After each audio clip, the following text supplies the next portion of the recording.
नमस्कार दोस्तों, स्वागत है आप सभी का संकल्प स्टडी पॉइंट उत्तराखंड में।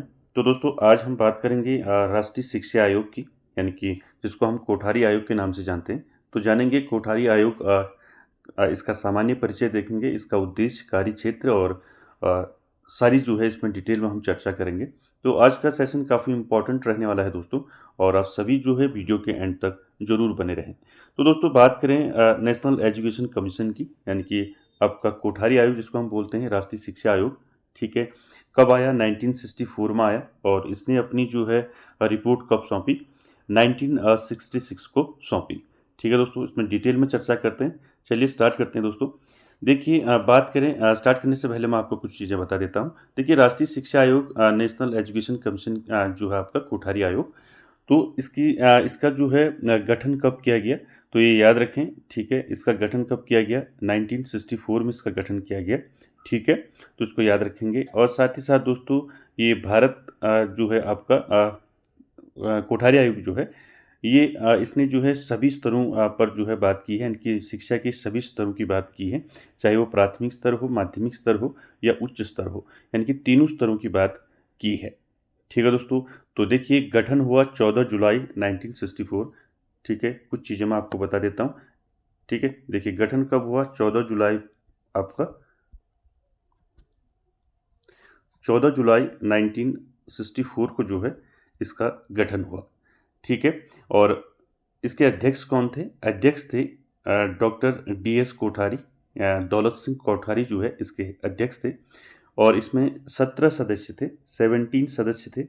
फिर हम इसमें बात करेंगे कौन कौन से 17 सदस्य थे। यानी कि 17 सदस्य थे इसमें कोठारी आयोग में, जिसमें 11 भारतीय थे और 6 विदेशी थे। ठीक है दोस्तों, ये आपका, इसको आप याद रखेंगे। ठीक है, चलिए तो दोस्तों स्टार्ट करते हैं। देखिए, सामान्य परिचय देखेंगे पहले कोठारी आयोग का, और हम डिटेल में देखेंगे इसको दोस्तों। ठीक है, और आप साथ ही साथ जो है नोट भी करते हुए चलें। ठीक है, देखिए देखिए सामान्य परिचय की बात करें तो स्वतंत्र होते ही जो है हमने अपने देश की शिक्षा प्रणाली में सुधार के लिए प्रयास शुरू किए।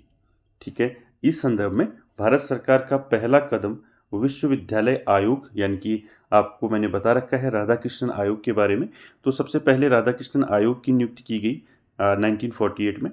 ठीक है, और इस आयोग ने विश्वविद्यालय शिक्षा की प्रशासन, संगठन और उसके स्तर को ऊंचा उठाने संबंधी अनेक ठोस सुझाव दिए। ठीक है, तो याद रखें, सबसे पहले जो है कौन सा आयोग बना? तो राधा कृष्णन आयोग बना स्वतंत्रता के बाद, आपका 1948 में।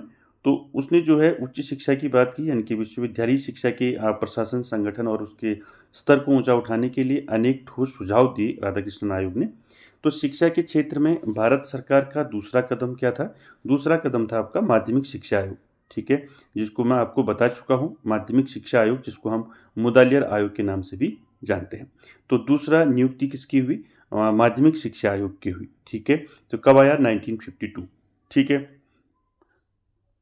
तो इस आयोग ने तत्कालीन माध्यमिक शिक्षा के दोषों को उजागर किया और उसके पुनर्गठन हेतु जो है अनेक ठोस सुझाव दिए। तो देखिए, पहले राधा कृष्णन आयोग आया 1948 में, और उसने विश्वविद्यालय शिक्षा के बारे में बात की। ठीक है, उसके स्तर को ऊंचा उठाने के लिए कई सुझाव दिए। उसके बाद सरकार का दूसरा कदम था आपका माध्यमिक शिक्षा आयोग, 1952 में आया, जिसको हम मुदालियर आयोग के नाम से भी जानते हैं। इस आयोग ने जो है तत्कालीन जो माध्यमिक शिक्षा है उसके दोषों को उजागर किया और उसके पुनर्गठन हेतु अनेक ठोस सुझाव दिए। ठीक है, और देखिए उसके बाद जो है क्या हुआ? उसके बाद जो है, परंतु इस सबसे भी यह सब हाथ नहीं लगा जिसे हम प्राप्त करना चाहते थे। अतः भारत सरकार ने शिक्षा के पुनर्गठन पर समग्र रूप से सोचने समझने और देश भर के लिए समान शिक्षा नीति का निर्माण करने के उद्देश्य से, अभी मैंने बताया आपको, 14 जुलाई 1964 को doctor DS Kothari, doctor Daulat Singh Kothari, जो उस समय जो है तत्कालीन जो क्या थे उस समय UGC के अध्यक्ष थे। ठीक है, यानी कि UGC के कुलपति थे, सॉरी, की अध्यक्षता में 17 सदस्यीय जो है राष्ट्रीय शिक्षा आयोग का गठन किया। और इस आयोग के जो है इसके अध्यक्ष के नाम से इसका नाम कोठारी आयोग हम जानते हैं, कोठारी आयोग के नाम से। ठीक है, तो देखिए इसमें दो चीज़ याद रखें। कोठारी आयोग का गठन जो है, देखिए पहले राधा कृष्णन आयोग आया 1948 में, उसके बाद मुदालियर आयोग आया। ठीक है, 1952 में। तो उसके बाद जो है इसमें जो है शिक्षा के पुनर्गठन पर समग्र रूप से विचार करने के लिए जो है समान शिक्षा नीति का निर्माण करने के लिए जो है कोठारी आयोग का गठन किया गया 14 जुलाई 1964 को, ठीक है, दौलत सिंह कोठारी की अध्यक्षता में। और दौलत सिंह कोठारी जो थे उस समय यूजीसी के कुलपति थे, ठीक है दोस्तों।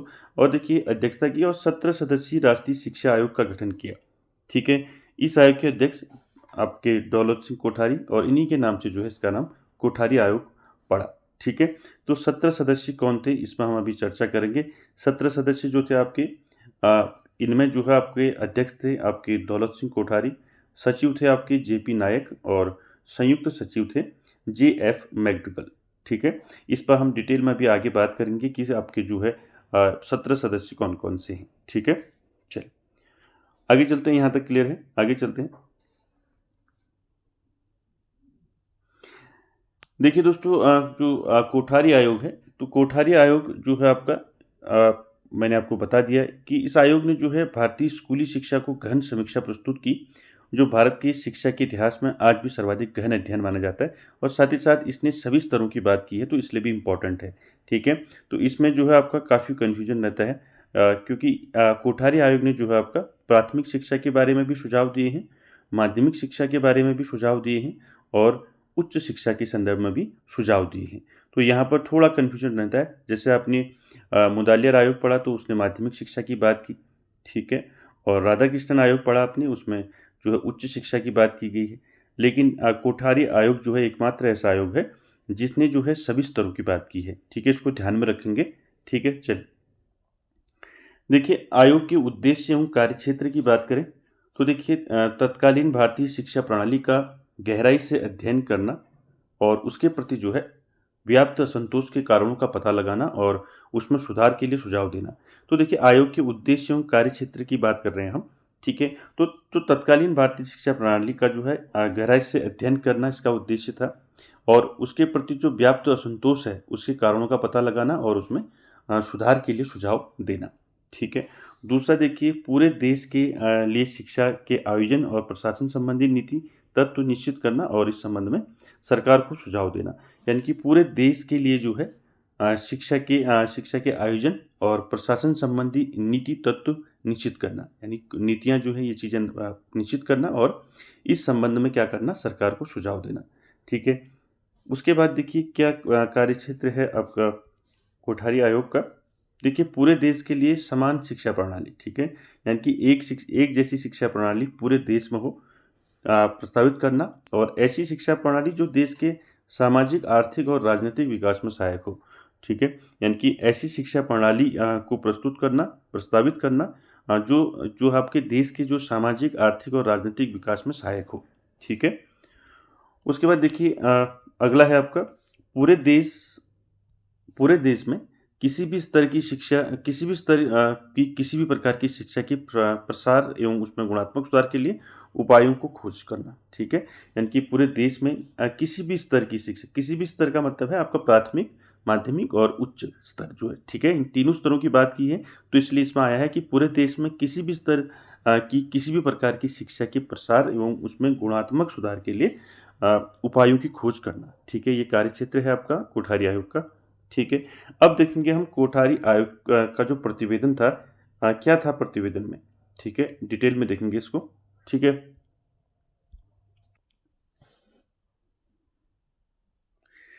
ठीक है, तो देखिए आयोग का प्रतिवेदन क्या था इस पर चर्चा करते हैं। तो देखिए प्रतिवेदन की बात करें तो कोठारी आयोग के प्रतिवेदन में क्या क्या था, देखिए आयोग ने इसे बड़े कार्य को संपन्न करने के लिए दो विधियों का अनुसरण किया। कौन कौन सी दो विधियों का अनुसरण किया कोठारी आयोग ने जब अपना प्रतिवेदन तैयार किया, तो पहला पहला क्या है, पहला है निरीक्षण व साक्षात्कार और दूसरा है प्रश्नावली, ठीक है, इसको याद रखें। पहला क्या है, निरीक्षण और साक्षात्कार, ठीक है, दूसरा प्रश्नावली। देखिए निरीक्षण व साक्षात्कार के लिए आयोग ने कार्यकारी दल यानी कि वर्किंग ग्रुप्स बनाए जिन्होंने अपना अपना कार्य शुरू किया, ठीक है। तो देखिए निरीक्षण और साक्षात्कार के लिए सबसे पहले जो है कार्यकारी दल बनाया गया यानी कि वर्किंग ग्रुप्स बनाए गए जिन्होंने अपना अपना कार्य शुरू किया। तो देखिए इन दलों ने जो है क्या किया, इन दलों ने देश के विभिन्न प्रांतों यानी कि विभिन्न राज्यों का दौरा किया, ठीक है, और अनेक विद्यालय, महाविद्यालय, विश्वविद्यालय को देखा, ठीक है, और उनके छात्रों, शिक्षकों और प्रशासकों से साक्षात्कार किया, ठीक है दोस्तों। तो याद रखें दोस्तों, इसने जो है कोठारी आयोग ने शिक्षा के सभी स्तरों की बात की है, ठीक है, यानी कि आपका प्राथमिक, माध्यमिक और उच्च शिक्षा, तो उसको जरूर याद रखें। तो यहाँ पर इसीलिए आया है कि देखिए ये जो वर्किंग ग्रुप्स था, जो वर्किंग ग्रुप्स बनाए गए थे, इन्होंने अपना अपना काम शुरू किया और देश के विभिन्न प्रांतों का दौरा किया, विभिन्न जो राज्य हैं उनका दौरा किया, और वहाँ अन्य जो विश्वविद्यालय हैं, महाविद्यालय हैं और जो विद्यालय हैं उनको देखा और उनके छात्रों, शिक्षकों और प्रशासकों के साथ साक्षात्कार किया, ठीक है। इसी के साथ साथ उन्होंने अनेक शिक्षाविदों से भेंट की और उनसे विचार विमर्श किया और मुख्य तथ्यों को जो है लेखबद्ध किया, यानी कि जो मुख्य तथ्य हैं, जो मुख्य तथ्य निकले विचार विमर्श के बाद उनको लेखबद्ध किया। और दूसरी विधि जिसका आयोग ने अनुसरण किया वह थी आपकी प्रश्नावली,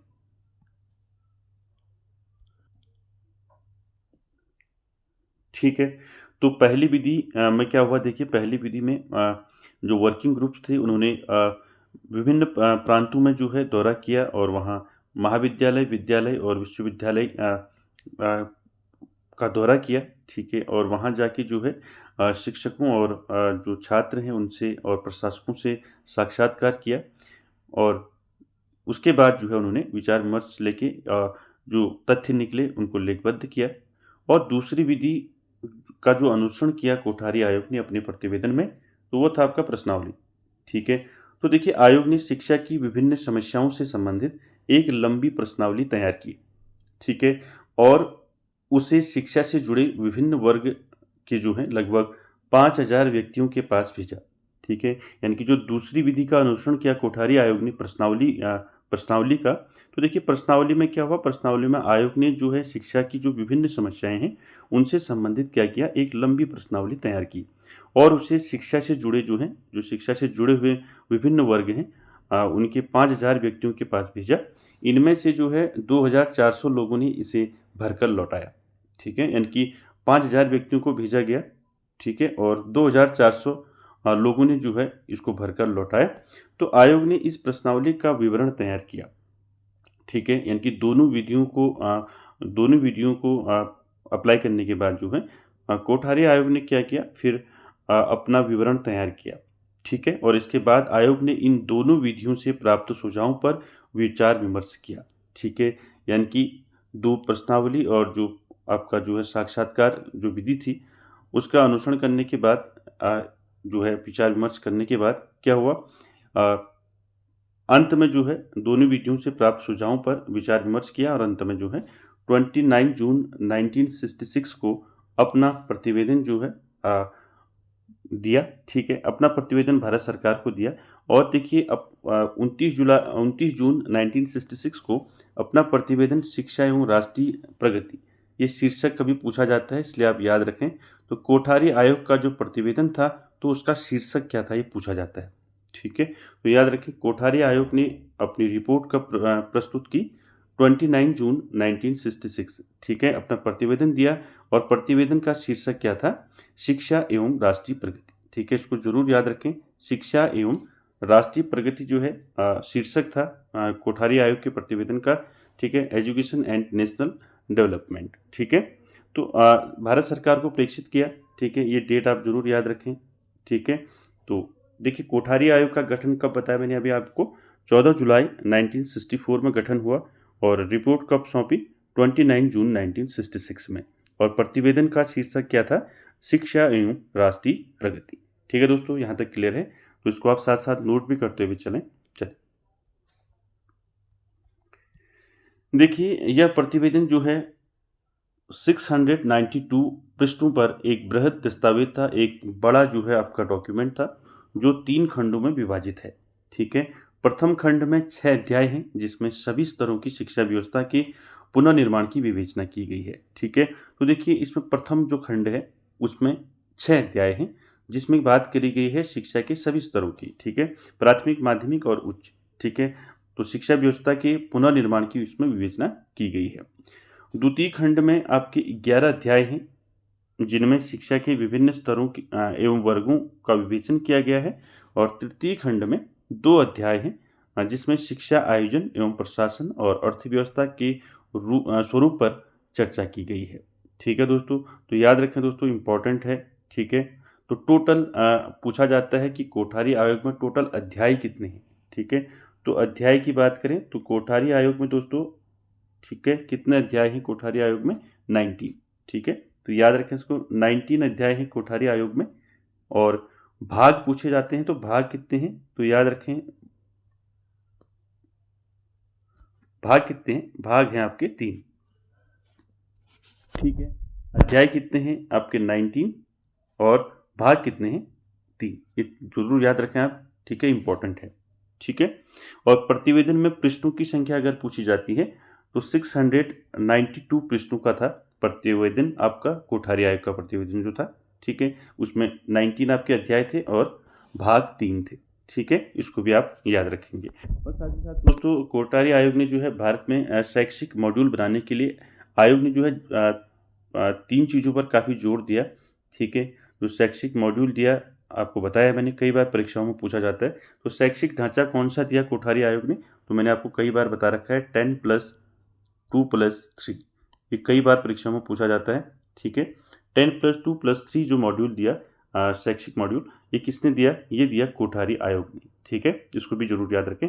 और साथ ही साथ दोस्तों, इसने जो है शैक्षिक मॉड्यूल पर जो है जिन 3 चीज़ों पर जोर दिया, उनमें आपका आता है, पहला आता है आंतरिक परिवर्तन, दूसरा गुणात्मक परिवर्तन और तीसरा सुविधाओं का विस्तार। ठीक है दोस्तों, याद रखें। और दोस्तों, ये भी पूछा जाता है, आप बीच बीच में मैं जो बता रहा हूँ उसको भी आप नोट करते हुए चलें। ठीक है, तो काफ़ी आपका बड़ा टॉपिक है कोठारी आयोग। ठीक है, इसने जो है आपका प्राथमिक, माध्यमिक और उच्च शिक्षा तीनों की बात की है। ठीक है, तो देखिए कन्फ्यूजन भी रहता है इसमें, इसलिए आप इसको अच्छे से देखें। ठीक है, तो देखिए कोठारी आयोग के समय जो शिक्षा मंत्री थे वो कौन थे, ये भी पूछा जाता है कभी। ठीक है, तो कोठारी आयोग जब था 1964-66 में, तो उस समय आपके शिक्षा मंत्री कौन थे पूछा जाता है कोठारी आयोग के समय। तो याद रखें, शिक्षा मंत्री थे आपके MC झागला। ठीक है, ये भी कभी पूछा जाता है, MC झागला जो थे उस समय क्या थे? शिक्षा मंत्री थे। ठीक है, इसको भी आप याद रखेंगे। ठीक है, क्लियर है? चलिए, जो ये याद रखें, कोठारी आयोग के प्रतिवेदन में 692 पृष्ठ थे। ठीक है, और अध्याय कितने थे? 19 अध्याय थे और भाग कितने थे? 3 भाग थे। ठीक है, और शैक्षिक मॉड्यूल की बात करें तो कोठारी आयोग ने ही जो आपका 10+2+3 का जो शैक्षिक मॉड्यूल है वो दिया। ठीक है, इसको भी याद रखें। चलिए आगे बात करते हैं राष्ट्रीय शिक्षा आयोग के मुख्य सुझावों पर। तो देखिए दोस्तों, यहाँ से आप जरूर ध्यान से देखें। देखिए, पहले हम देखेंगे विद्यालय स्तर की जो सुझाव दिए हैं। ठीक है, और उसके बाद फिर हम आगे जो है माध्यमिक और उसके बाद जो है उच्च शिक्षा की बात करेंगे। ठीक है दोस्तों, और मैं आपको बता दूं कि जो इसने सुझाव दिए, काफ़ी सुझाव आप सभी जानते होंगे। जैसे त्रिभाषा फॉर्मूला किसने दिया? कोठारी आयोग ने दिया। ठीक है, और उसके साथ साथ दोस्तों, जो पंचमुखी सिद्धांत दिए हैं, क्या पंचमुखी उद्देश्य दिए हैं, ठीक है, ये किसने दिए हैं? कोठारी आयोग ने दिए हैं। उसके बाद देखिए, प्रांतीय कृषि विश्वविद्यालयों का सुझाव किसने दिया? ये कोठारी आयोग ने दिया। ठीक है, नोट करते हुए चलें। ठीक है, कोठारी आयोग के समय शिक्षा मंत्री, अभी बताया मैंने आपको, MC झागला उस समय क्या थे? शिक्षा मंत्री थे। ठीक है, और एक चीज़ और याद रखें, संपूर्ण शिक्षा पर बनने वाला प्रथम आयोग अगर पूछा जाता है तो आपका रहेगा कोठारी आयोग। ठीक है, याद रखें, ये पहला आयोग था जिसने प्राथमिक, माध्यमिक और उच्च शिक्षा की सिफारिश की थी। ठीक है दोस्तों, इसको जरूर याद रखें आप। चलिए, तो देखिए शैक्षिक शिक्षा आयोग के मुख्य सुझाव, और पहला हम देखेंगे शिक्षा के प्रशासन संबंधी सुझाव। ठीक है, तो प्रशासन के संबंध में कोठारी आयोग ने कौन कौन से सुझाव दिए? ठीक है, चलिए देखिए, पहला है शिक्षा को राष्ट्रीय महत्व का विषय माना जाए और उसकी राष्ट्रीय नीति घोषित की जाए, और इसके लिए यदि आवश्यक हो तो केंद्र सरकार नेशनल एजुकेशन एक्ट बनाए और प्रांतीय सरकारें स्टेट एजुकेशन एक्ट बनाए। ठीक है दोस्तों, तो देखिए कोठारी आयोग ने क्या कहा प्रशासन संबंधी सुझाव में? कोठारी आयोग ने कहा कि जो शिक्षा को जो है राष्ट्रीय महत्व का विषय माना जाए, और देखिए उसकी राष्ट्रीय नीति घोषित की जाए उसके लिए, और इसके लिए यदि आवश्यक हो तो केंद्र में क्या किया जाए? केंद्र में नेशनल एजुकेशन एक्ट, ठीक है। तो केंद्र सरकार जो है केंद्र में जो है नेशनल एजुकेशन एक्ट बनाए, और ऐसे ही प्रांतीय सरकारें यानी कि स्टेट गवर्नमेंट भी क्या करें, स्टेट एजुकेशन एक्ट बनाए। ठीक है, आपको पूछा जा सकता है कि आपका स्टेट एजुकेशन एक्ट और नेशनल एजुकेशन एक्ट का सुझाव किसने दिया, तो ये दिया कोठारी आयोग ने। ठीक है, इसको जरूर याद रखें। चल, अगला सुझाव देखते हैं। अगला सुझाव है केंद्रीय शिक्षा मंत्रालय में शिक्षा सलाहकार और शिक्षा सचिव के पदों पर सरकारी, गैर सरकारी, भारतीय शिक्षा सेवा और विश्वविद्यालयों में से योग्यतम व्यक्तियों का चयन किया जाए।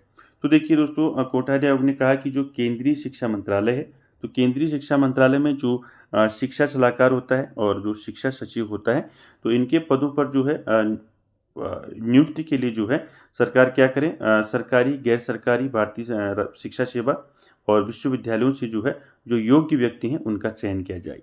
ठीक है, तो ये सुझाव दिया था कोठारी आयोग ने। उसके बाद देखिए, केंद्रीय शिक्षा मंत्रालय के सांख्यिकी विभाग को मजबूत किया जाए, यानी कि जो केंद्रीय शिक्षा मंत्रालय है, ठीक है, केंद्र में, तो उसके सांख्यिकी विभाग को क्या किया जाए, मजबूत किया जाए।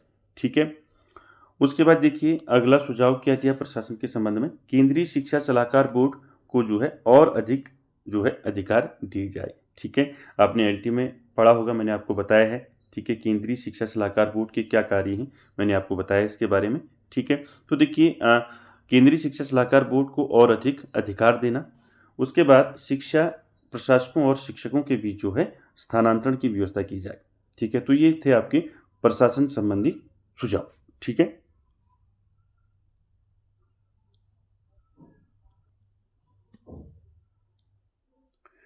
तो उसके बाद देखेंगे दोस्तों शिक्षा के वित्त संबंधी सुझाव कोठारी आयोग ने क्या दिए। ठीक है, इस पर चर्चा करेंगे। तो देखिए शिक्षा के वित्त संबंधी सुझाव को स्टार्ट करने से पहले मैं आपको बता दूं, एक चीज़ आप जरूर नोट रखें। पहला कि कोठारी आयोग के सुझावों की बात करें तो उसमें काफ़ी सुझाव पूछे जाते हैं। ठीक है, मैंने आपको जो है बीच बीच में आपको सुझाव में बताते रह रहा हूँ, उनको भी आप साथ में नोट करते हुए चलेंगे। ठीक है, तो अनिवार्य एवं निःशुल्क शिक्षा का सुझाव भी कोठारी आयोग ने दिया था। ठीक है, अनिवार्य और निःशुल्क, ठीक है, इसको भी याद याद रखें। अनिवार्य एवं निःशुल्क, अनिवार्य एवं निःशुल्क शिक्षा का सुझाव जो है किसने दिया था, कोठारी आयोग ने दिया था। ठीक है, अनिवार्य एवं निःशुल्क शिक्षा का सुझाव किसने दिया, कोठारी आयोग ने दिया। ठीक है, इसको याद रखेंगे। और साथ ही साथ दोस्तों एक और चीज़ आती है, कॉमन स्कूल सिस्टम। ठीक है, तो देखिए कॉमन स्कूल सिस्टम लागू करने का सुझाव किसने दिया था, तो ये दिया था कोठारी आयोग ने। ठीक है, इसको भी आप साथ में याद रखेंगे।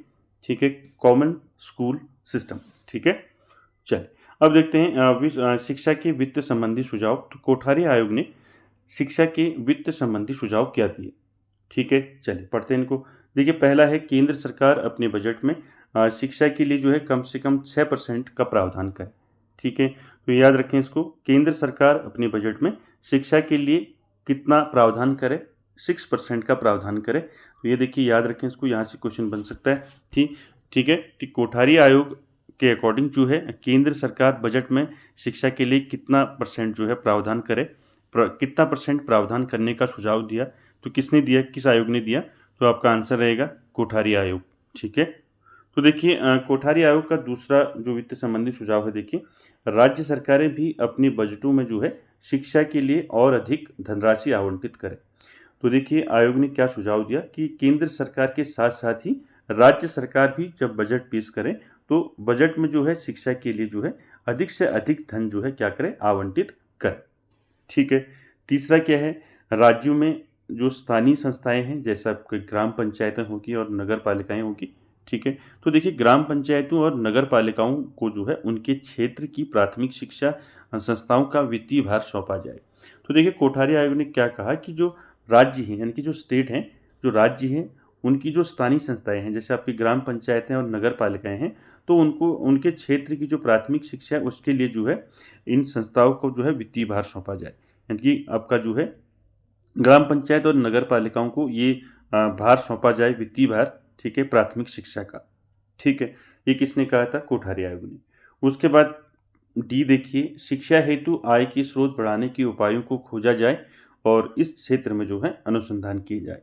तो दोस्तों देखिए, शिक्षा हेतु जो है एजुकेशन हेतु जो आय के स्रोत हैं, इनकम के जो स्रोत हैं, उनके उपायों को खोजा जाए और इस क्षेत्र में जो है अनुसंधान किए जाए। ठीक है, तो ये थे आपके शिक्षा के वित्त संबंधी सुझाव। ठीक है, इनको आप याद रखें। चलिए, अब देखेंगे शिक्षा के नियोजन संबंधी सुझाव क्या दिए। तो देखिए, कोठारी आयोग ने शिक्षा के नियोजन संबंधी सुझावों की बात करें तो देखिए, शैक्षिक नियोजन केंद्रीय और प्रांतीय स्तर पर अलग अलग किया जाए। यानी कि जो शैक्षिक नियोजन है वो केंद्रीय और राज्य स्तर पर और केंद्र स्तर पर जो है अलग अलग किया जाए। ठीक है, दूसरा है विद्यालयी शिक्षा का नियोजन जो है स्थानीय निकाय और राज्य सरकारें मिलकर करें और उच्च शिक्षा का नियोजन प्रांतीय व केंद्रीय सरकारें मिलकर करें। तो देखिए, कोठारी आयोग ने कहा कि जो विद्यालयी शिक्षा है, ठीक है, उसका नियोजन कौन करे? स्थानीय निकाय और क्या करे? राज्य सरकारें करें।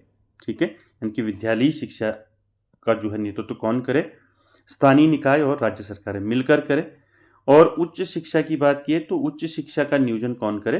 राज्य और केंद्र सरकारें मिलकर करें। ठीक है, कि प्रांतीय और केंद्र सरकार जो है आपस में मिलकर जो है उच्च शिक्षा का नियोजन करें और विद्यालयी शिक्षा का नियोजन स्थानीय निकाय और राज्य सरकारें मिलकर करें। ठीक है, उसके बाद देखिए, तीसरा सुझाव क्या दिया कि जो शैक्षिक नियोजन है, शैक्षिक नियोजन इस प्रकार किया जाए कि 6 से 14 वर्ष वर्ग के सभी बच्चों के लिए अनिवार्य एवं निःशुल्क शिक्षा की व्यवस्था की जाए। अभी मैंने बात की थी आपको, ठीक है, कि अनिवार्य एवं निःशुल्क शिक्षा का सुझाव है वो किसने दिया? तो याद रखें, कोठारी आयोग ने सुझाव दिया था। ठीक है, तो पूछा जाता है, इसलिए इसको याद रखें। ठीक है,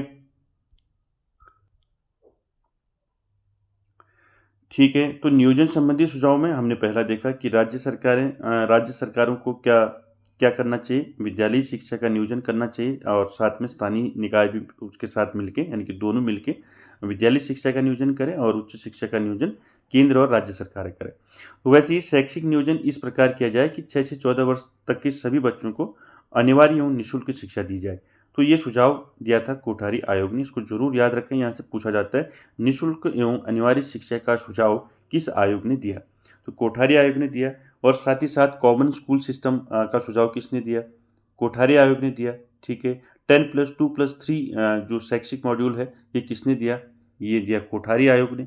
ठीक है, और साथ ही साथ दोस्तों, कक्षा 1 में प्रवेश के लिए 6 वर्ष की एज होनी चाहिए बच्चे की, ये किसने कहा है? कोठारी आयोग ने कहा है। ठीक है, और प्रांतीय कृषि विश्वविद्यालयों का सुझाव किसने दिया है? तो ये भी आपका कोठारी आयोग ने दिया है। ठीक है, बहुत सारे सुझाव हैं, साथ ही साथ आप इनको नोट भी करते हुए चलेंगे।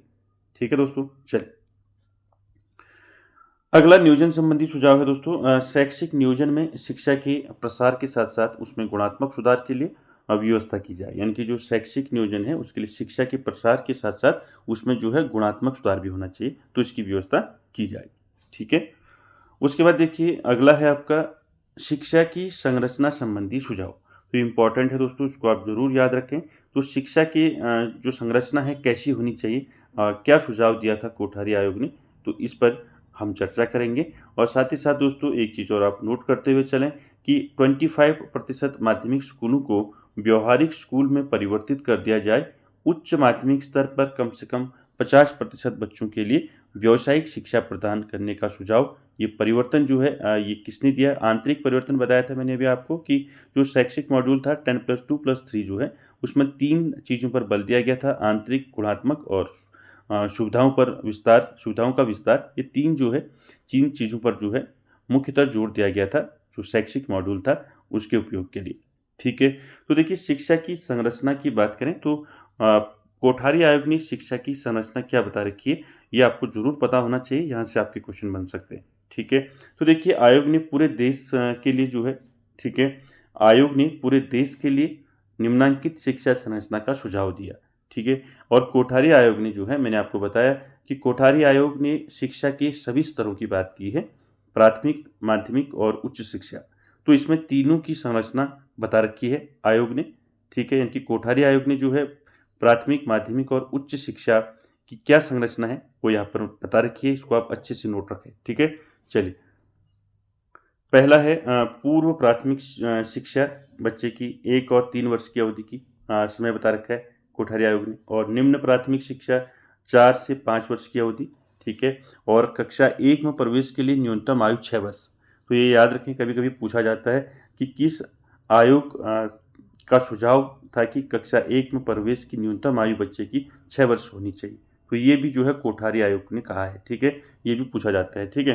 उसके बाद तीसरा देखिए, उच्च प्राथमिक शिक्षा, ठीक है, 4 या 3 वर्ष की अवधि। और माध्यमिक शिक्षा सामान्य वर्ग, ठीक है, तो 2 वर्ष, ठीक है। मैंने आपको वैसे पूरा बता रखा है इसमें, ठीक है, इसके बारे में। उसके बाद फटाफट देखते हैं इसमें, ठीक है। चलिए, उसके बाद माध्यमिक शिक्षा व्यवहारिक वर्ग में, यानी कि आपका सामान्य में 2 वर्ष होता है, तो व्यवहारिक वर्ग में 3 वर्ष, 2 या 3 वर्ष की अवधि, ठीक है। उसके बाद उच्च माध्यमिक शिक्षा सामान्य वर्ग, तो इसमें 2 वर्ष की अवधि, ठीक है। उच्च माध्यमिक शिक्षा व्यवसायिक में वही 2 या 3 वर्ष, ठीक है। और आपका ग्रेजुएशन जो है आपका 3 वर्ष, आप सभी जानते हैं, ठीक है, कला विज्ञान वाणिज्य वर्ग के लिए। और उसके बाद स्नातक शिक्षा, यानी कि पोस्ट ग्रेजुएशन स्नातक शिक्षा, सॉरी, स्नातक शिक्षा ग्रेजुएशन आपका 3 वर्ष से बता दिया है, ठीक है। स्नातक शिक्षा इंजीनियरिंग एवं मेडिकल की 3 वर्ष या 4 वर्ष की अवधि, ठीक है, याद रखें इसको। इंजीनियरिंग और मेडिकल की शिक्षा के लिए 3 या 4 वर्ष की अवधि बताया है कोठारी आयोग ने। और परास्नातक शिक्षा पोस्ट ग्रेजुएशन सभी विभाग के लिए 2 या 3 वर्ष की अवधि के लिए, ठीक है। यानी कि जो परास्नातक होगा, यानी कि जो पोस्ट ग्रेजुएशन होगा, वो कितने वर्ष का होगा, 2 या 3 वर्ष की अवधि का होगा, ये कोठारी आयोग ने कहा है, ठीक है। और अनुसंधान कार्य यानी कि रिसर्च वर्क की बात करें तो रिसर्च में जो है कितने वर्ष बताए हैं कोठारी आयोग ने, 2 या 3 वर्ष की अवधि बताई है रिसर्च की, ठीक है दोस्तों। तो इसको आप जरूर याद रखें, ये काफ़ी इंपॉर्टेंट है आपके, ठीक है। यहाँ से आपको पूछा जा सकता है, ठीक है। इसके बारे में आपको मैंने सेपरेटली बता रखा है, प्राथमिक, माध्यमिक, ठीक है, और उच्च शिक्षा। चलिए अब देखते हैं शिक्षा के उद्देश्य, लक्ष्य अथवा कार्य संबंधी सुझाव। तो देखिए, कोठारी आयोग ने शिक्षा के उद्देश्य, लक्ष्य अथवा कार्य संबंधी क्या सुझाव दिए थे, इन पर बात करते हैं। तो यहाँ पर आपका क्वेश्चन जो है इंपॉर्टेंट रहेगा, क्योंकि पंचमुखी कार्यक्रम के बारे में जो है कई बार आयोग पूछ चुका है, ठीक है। तो शिक्षा का पंचमुखी जो है उद्देश्य आपके जो कहें, लक्ष्य कहें, ठीक है, या कार्य कहें, पंचमुखी कार्य, तो ये किसके द्वारा, ये सुझाव किसने दिया, तो पंचमुखी कार्यक्रम का सुझाव किस आयोग ने दिया अगर पूछा जाता है, तो कोठारी आयोग ने दिया, ठीक है। ये भी कई परीक्षाओं में पूछा गया है दोस्तों, ठीक है। चलिए इसको देखते हैं। तो देखिए दोस्तों, पंचमुखी कार्यक्रम क्या क्या पंचमुखी कार्यक्रम थे, इन पर चर्चा करते हैं। देखिए, आयोग ने शिक्षा को मूल आधार माना है। उसने राष्ट्र के परिप्रेक्ष्य में जो है शिक्षा के 5 उद्देश्य, लक्ष्य अथवा कार्य निश्चित किए, और इन्हें जो हम पंचमुखी कार्यक्रम के नाम से जानते हैं, ठीक है। तो पहला क्वेश्चन आपका यहाँ से बन गया कि किस आयोग ने पंचमुखी कार्यक्रम का सुझाव दिया, तो याद रखें, कोठारी आयोग, ठीक है। क्लियर है। चलिए, अब ये पंचमुखी कार्यक्रम क्या क्या थे, इन पर एक बार चर्चा करते हैं। तो देखिए, ये आपका पंचमुखी कार्यक्रम है, क्या क्या है, पहले एक बार हम पढ़ लेते हैं इनको। देखिए, पहला यहाँ से देखते हैं, ठीक है। पहला है शिक्षा द्वारा उत्पादन में वृद्धि, ठीक है, पहला। दूसरा, शिक्षा द्वारा सामाजिक तथा राष्ट्रीय एकता को सुदृढ़ करना। तीसरा देखिए, शिक्षा द्वारा सामाजिक, नैतिक और आध्यात्मिक मूल्यों का विकास करना। चौथा देखिए, शिक्षा द्वारा राष्ट्र का आधुनिकीकरण करना। और पांचवा देखिए, शिक्षा द्वारा लोकतंत्री मूल्यों का विकास करना, ठीक है दोस्तों। तो देखिए, 5 जो पंचमुखी सिद्धांत हैं कोठारी आयोग के, तो इनको आप जरूर याद रखें। यहाँ से आपका क्वेश्चन बन सकता है कि निम्न में पंचमुखी कार्यक्रम में शामिल नहीं है, पूछा जा सकता है, ठीक है, इसलिए इसको याद रखें। तो पहला है आपका शिक्षा द्वारा उत्पादन में वृद्धि करना। दूसरा, शिक्षा द्वारा सामाजिक तथा राष्ट्रीय एकता को सुदृढ़ करना। उसके बाद देखिए, शिक्षा द्वारा सामाजिक, नैतिक और आध्यात्मिक मूल्यों का विकास करना। चौथा देखिए, शिक्षा द्वारा राष्ट्र के आधुनिकीकरण राष्ट्र का आधुनिकीकरण करना। और पांचवा देखिए, शिक्षा द्वारा लोकतंत्रीय मूल्यों का विकास करना। तो देखिए, 5 पंचमुखी सिद्धांत हैं कोठारी आयोग के, इनको एक बार देख लेते हैं। देखिए, बात करें आपकी शिक्षा द्वारा उत्पादन में वृद्धि। तो देखिए, शिक्षा द्वारा उत्पादन में वृद्धि करने का मतलब है कि कोठारी आयोग ने राष्ट्र के विकास के लिए जो है शिक्षा को जो है उत्पादन परक बनाने पर बल दिया है, ठीक है दोस्तों। और इसके लिए कई सुझाव दिए हैं, ठीक है। तो उन सुझावों की बात करें तो देखिए, पहला, विज्ञान शिक्षा को जो है प्राथमिक और माध्यमिक स्तर पर अनिवार्य किया गया, ठीक है। और वर्क एक्सपीरियंस जो है, यानी कि कार्य अनुभव को जो है विद्यालय शिक्षा का अनिवार्य अंग बनाया गया। और साथ ही साथ माध्यमिक शिक्षा को जो है व्यवसाय परक बनाया गया। ठीक है। और उच्च शिक्षा में कृषि विज्ञान और तकनीकी शिक्षा पर विशेष बल दिया गया। ठीक है। तो शिक्षा द्वारा उत्पादन में वृद्धि करना पहला। दूसरा देखिए, शिक्षा द्वारा सामाजिकता, राष्ट्रीय एकता को सुदृढ़ करना। ठीक है। ये देखिए, शिक्षा द्वारा सामाजिक तथा राष्ट्रीय एकता को सुदृढ़ करने का मतलब है कि इस उद्देश्य अथवा लक्ष्य की प्राप्ति के लिए आयोग ने कुछ सुझाव दिए। जैसे आपका सामान्य स्कूल जो होते हैं, यानी कि कॉमन स्कूल्स की स्थापना की जाए। ठीक है। जिनमें शिक्षा सबके लिए हो, यानी कि सबके लिए समान रूप से शिक्षा वहाँ मिले। और साथ ही साथ शिक्षा के सभी स्तरों पर जो है समाज सेवा एवं राष्ट्र सेवा जो है कार्य अनिवार्य हो। ठीक है। और साथ ही साथ विद्यालयों में ऐसे कार्यक्रमों का आयोजन हो जिनसे क्या हो, बच्चों में सामाजिक समानता और राष्ट्रीय एकता का विकास हो। ठीक है। तो शिक्षा द्वारा सामाजिक तथा राष्ट्रीय एकता को सुदृढ़ करना दूसरा। ठीक है, हो गया। तीसरा देखते हैं। तीसरा है शिक्षा द्वारा सामाजिक, नैतिक और आध्यात्मिक मूल्यों का विकास करना। ठीक है। तो देखिए, इन उद्देश्यों को प्राप्त करने के लिए क्या सुझाव दिए, यानी कि शिक्षा द्वारा सामाजिक, नैतिक और आध्यात्मिक मूल्यों का विकास करना। सभी शिक्षण संस्थाओं में सामाजिक, नैतिक और आध्यात्मिक मूल्यों की शिक्षा अनिवार्य रूप से दी जाए। ठीक है। और प्राथमिक स्तर पर इन मूल्यों की शिक्षा जो है रोचक कहानियों के माध्यम से दी जाए। ठीक है। यानी कि जो प्राथमिक स्तर है, यानी कि 1 to 5, तो 1 to 5 में जो है क्या किया जाए, इन मूल्यों को क्या किया जाए, इन मूल्यों को पढ़ाने के लिए जो है क्या किया जाए, रोचक कहानियों का इस्तेमाल किया जाए। ठीक है। और माध्यमिक स्तर पर जो है शिक्षक शिक्षार्थी विचार विमर्श करें और अपने लिए मूल्यों का चयन करें। ठीक है। अगला आपका है शिक्षा द्वारा राष्ट्र का आधुनिकीकरण करना। ठीक है। यानी कि शिक्षा द्वारा राष्ट्र का आधुनिकीकरण करना, इसमें क्या होगा, देखिए, शिक्षा द्वारा राष्ट्र का आधुनिकीकरण करना का मतलब है कि सभी जो शिक्षण संस्थाएं हैं उनमें जो है सामाजिक, नैतिक और आध्यात्मिक मूल्यों की शिक्षा अनिवार्य की जाए। ठीक है। और प्राथमिक के साथ साथ दोस्तों इसमें एक और आपका जनसाधारण के लिए जो है, जनसाधारण के लिए क्या किया जाए, शैक्षिक जो स्तर है उसको क्या किया जाए, अनिवार्य किया जाए। ठीक है। और अनिवार्य शिक्षा है इसमें। ठीक है। तो 6 से 14 वर्ष तक के बच्चों के लिए अनिवार्य एवं निःशुल्क शिक्षा की व्यवस्था की जाए। ठीक है। और साथ ही साथ उच्च स्तर पर विज्ञान एवं तकनीकी शिक्षा की उचित व्यवस्था की जाए। ठीक है। तो ये इसमें आएगा आधुनिकीकरण वाले में। उसके बाद अगला है आपका शिक्षा द्वारा लोकतंत्री मूल्यों का विकास करना। तो देखिए, शिक्षा द्वारा लोकतंत्री मूल्यों का विकास करने का मतलब है कि आयोग की दृष्टि में जो है शिक्षा जो है लोकतंत्र की क्या है, रीढ़ की हड्डी है। ठीक है। तो याद रखें, शिक्षा जो है लोकतंत्र की रीढ़ की हड्डी है और शिक्षा के अभाव में लोकतंत्र जो है कभी भी जो है सफल नहीं हो सकता। ठीक है। इसके मूल्यों के विकास की बात करें तो सभी बच्चों को बिना किसी भेदभाव के शिक्षा के समान अवसर दिए जाए। ठीक है दोस्तों, यानी कि सभी बच्चों को बिना किसी भेदभाव के शिक्षा के समान अवसर दिए जाएं और माध्यमिक एवं उच्च शिक्षा का समुचित विकास किया जाए।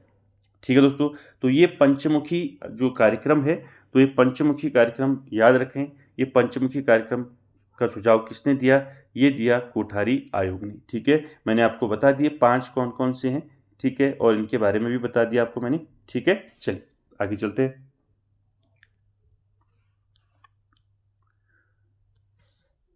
आगे देखिए, विद्यालय शिक्षा की प्रशासन संबंधी सुझाव। ठीक है। तो प्रशासन संबंधी सुझाव क्या दिए कोठारी आयोग ने, इस पर बात करते हैं। ठीक है। देखिए, केंद्र में राष्ट्रीय विद्यालय शिक्षा बोर्ड, यानी कि national board of school education, और भारतीय शिक्षा सेवा, इंडियन एजुकेशन सर्विस का गठन किया जाए।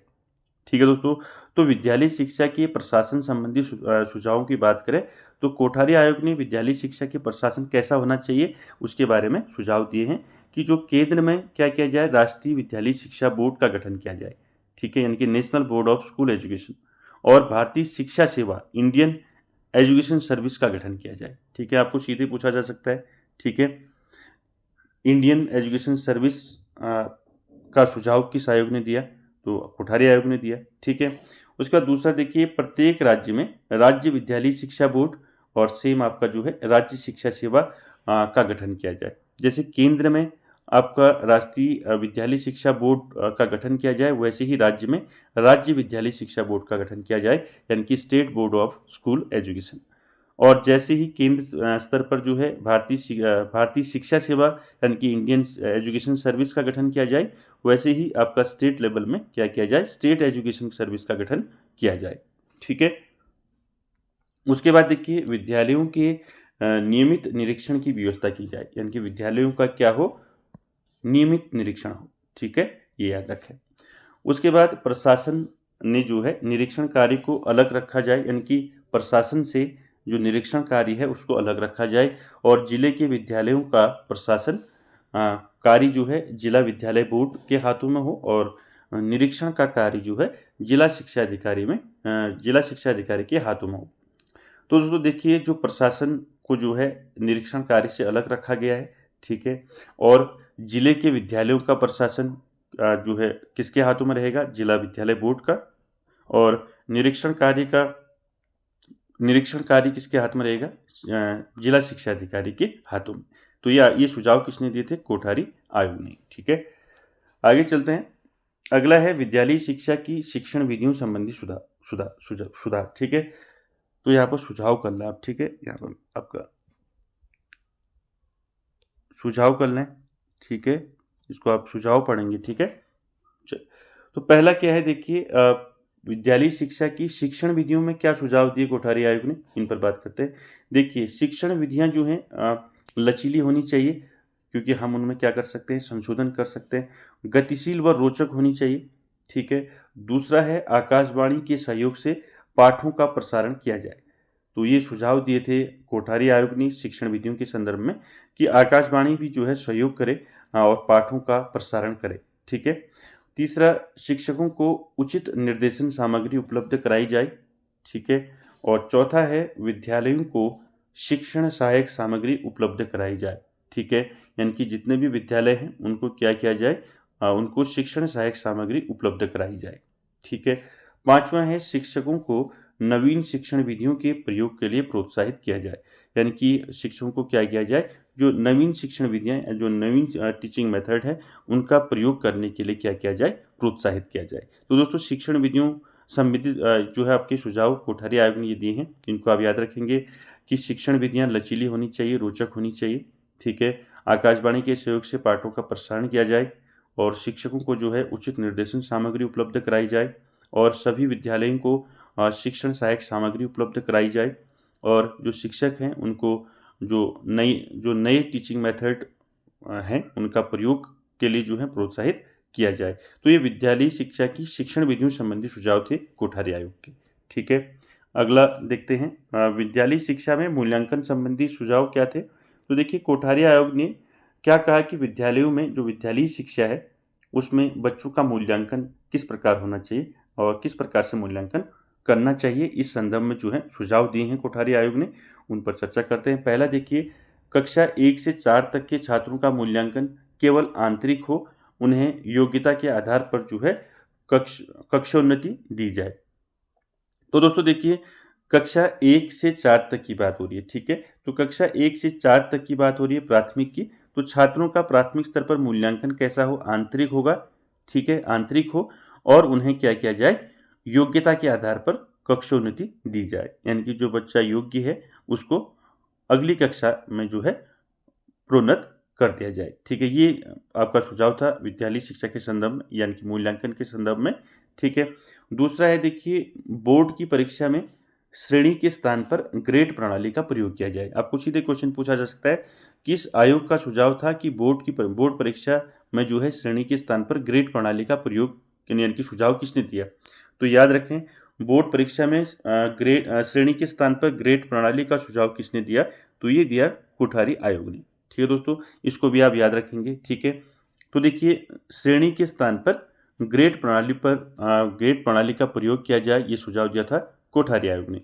उसके बाद देखिए उत्तरों पर अंक देने को वस्तुनिष्ठ बनाने का प्रयत्न किया जाए। ठीक है, और लिखित परीक्षा को वस्तुनिष्ठ, विश्वसनीय और व्यवहारिक बनाने के लिए प्रयास किया जाए, यानी कि जो लिखित परीक्षा हो वो वस्तुनिष्ठ हो, विश्वसनीय हो और व्यवहारिक हो। ठीक है, चलिए पांचवा देखिए कक्षा 10 के अंत में पूरे प्रदेश में सार्वजनिक परीक्षा होनी चाहिए। ये सुझाव दिया था कोठारी आयोग ने कि क्लास 10th कंप्लीट करने के बाद जो है अंत में पूरे प्रदेश में जो है यानी कि सॉरी क्लास 10th के अंत में पूरे प्रदेश में क्या हो, एक सार्वजनिक परीक्षा हो, यानी कि सभी की एक साथ परीक्षा हो सार्वजनिक।